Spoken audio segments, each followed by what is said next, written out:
বন্ধুরা আজকে আমি বহু পুরনো আমলের একটি রেসিপি শেয়ার করব। তো খুব একটা মশলা না বললেই চলে, চাল বাটা দিয়ে বাটা মাছের ঝোল করে দেখাবো। তো চলুন দেখে নেওয়া যাক।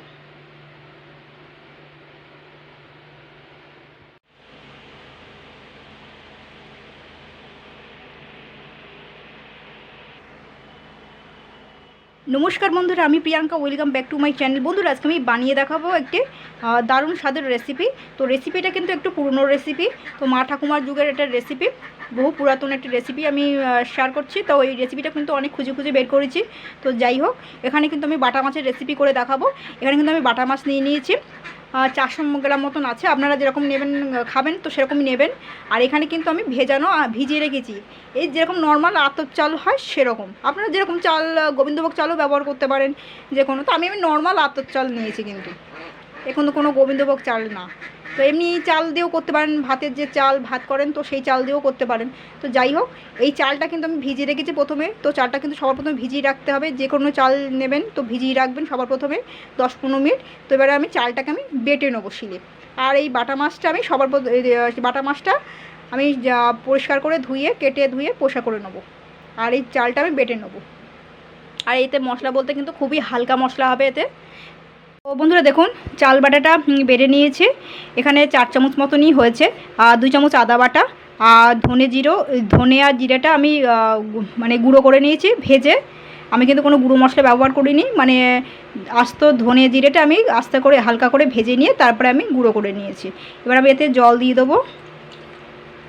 আর এখানে আমি দিচ্ছি হলুদ গুঁড়ো 1 চামচ, নুন 1 চামচ, চিনি 1 চামচ আর লঙ্কার গুঁড়ো 1 চামচ, এটা দিয়ে দিচ্ছি। এবার আমি তো গুলে নেবো হালকা করে।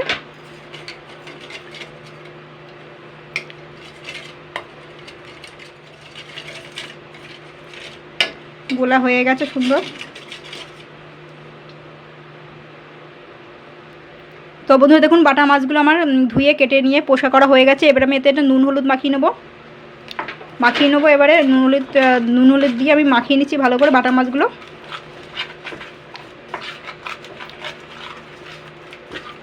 মাখানো হয়ে গেছে।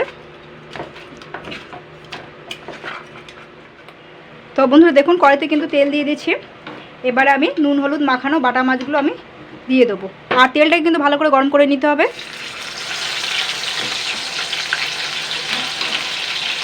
এইগুলোকে কিন্তু খুব কড়া করে ভাজলে হবে না, হালকা লাল লাল করে ভেজে নিতে হবে।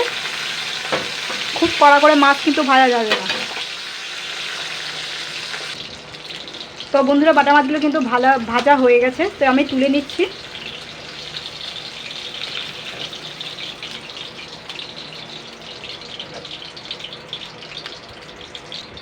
তো এই মাছ ভাজার তেলেই কিন্তু কালো জিরে আর হচ্ছে রাঁধুনি আর একটা কাঁচা লঙ্কা ফোড়ন দিচ্ছি। আর এখানে যে ব্যাটারটা করে রেখেছেন সেটা দিচ্ছি, আর একটা টমেটো কেটে দিচ্ছি, কুচানো দিচ্ছি। এবার এটা দিয়ে আমি নাড়াচাড়া করব বেশ খানিকক্ষণ। যা আছে চাল বাটাটা ধুয়ে দিয়ে দিতে হবে। এখানে কিন্তু আর একটু জল দেবো।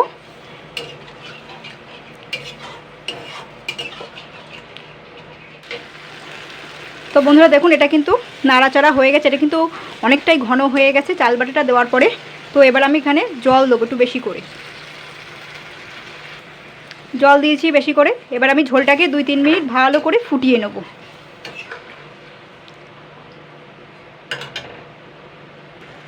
তো বন্ধুরা দেখুন, ঝোলটা কিন্তু 3 মিনিট হয়ে গেছে, ফুটছে। তো এবার আমি ভেজে রাখা বাটা মাছগুলো দিয়ে দেবো। আমি আবারও 2-3 মিনিট ফুটিয়ে নেব মাছগুলো দিয়ে।